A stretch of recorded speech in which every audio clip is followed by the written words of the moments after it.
அமித்ஷா அவர்கள் ஒரு மசோதாவை அறிமுகம் செய்திருக்கிறார். பிரதமர், மாநில முதல்வர்கள், அமைச்சர்கள் பதவியில் இருந்து நீக்கம் செய்வதற்கான மசோதா. இதை அவசரமாக அறிமுகம் செய்வதற்கான அவசியம் என்ன இருக்கிறது சார்? ரொம்ப அவசரமா கொண்டு வந்திருக்காங்க. இன்ட்ரோ ஸ்டேஜ்ல சர்க்குலேஷனே நடக்கல. சட்டங்களை தவறாக பயன்படுத்துதல் இதுதான் இதுக்கு முக்கிய ரீசன். இப்ப பிஎம்எல்ஏ எவ்வளவு தவறா பயன்படுத்தப்படுதுன்னு சுப்ரீம் கோர்ட்டே சொல்லுது. அப்ப பிஎம்எல்ஏக்களை யார் அரெஸ்ட் பண்ணாலும் அவரோட பதவி 31வது நாள் ஆளுநரால் பறிக்கப்படும். அப்போ இதை பற்றிய டிஸ்கஷன் பொது வழிக்கு வரும்போது இது சரி தவறு 2 வகையான ஆலோசனைகள் வரும்போது ராகுல் காந்தி எழுப்புகிற விஷயங்கள் உண்மையாவே எலெக்ஷன் கமிஷனை காப்பாற்ற முயற்சி பண்றாருங்க அமித்ஷா. நல்லா யோசிச்சு பாருங்க. ஞானேஷ்குமார் யாரு? மத்திய உள்துறை அமைச்சகத்துல அமித்ஷா கீழே பணியாற்றியவர். அமித்ஷாவுக்கு அவர் வளர்ப்பு நாய் ஞானேஷ்குமார்.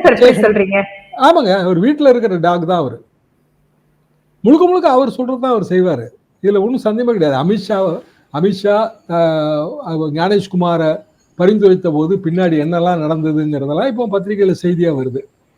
அவர் ஒரு ஐஏஎஸ் ஆபீசர், உள்துறை அமைச்சகத்துல ஒரு பணியாற்றுறாரு. சுப்ரீம் கோர்ட்ல 2 நாள் கழிச்சு விசாரணை வருதுங்க. என்ன விசாரணை வருது? தேர்தல் ஆணையர்களை எப்படி நியமிக்கணும், அதுல தலைமை நீதிபதி எப்படி அதில் சேர்த்துக்கிடணும், 3 பேர் தேர்வுக்குழுவில் இருக்க 3 பேரும் நியூட்ரலா இருக்கணும். இப்படியெல்லாம் அங்கே டிஸ்கஷன் ஓடி அடுத்த வாய்தா 2வது நாள் 3வது நாள் இவங்க என்ன பண்றாங்க? காலியா இருக்கிற இடத்த ஒருத்தர் ராஜினாமா பண்ண சொல்றாங்க.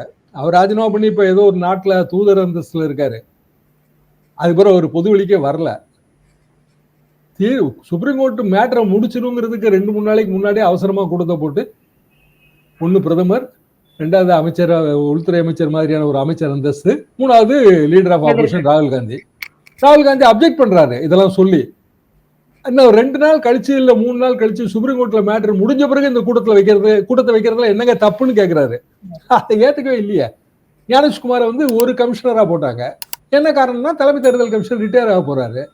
அப்ப இவருக்கு ஆட்டோமேட்டிக்கா தலைமை தேர்தல் கமிஷன் ஆயிடுவாரு அப்படிங்கிறதானே. அப்போ அவர் அமித்ஷா வீட்டுல இருக்கிற ஒரு செல்ல பிராணின்னு தானே நம்ம எடுத்துக்க முடியும், வேற வழி இல்லைங்களா? அப்போ பின்னாடி எல்லாம் அரசியல் தானே இருக்கு. அப்ப ஞானேஷ்குமாரை காப்பாற்றணும்னு அமித்ஷா நினைக்கிறதுல எனக்கு ஆச்சரியம் இல்லைங்க.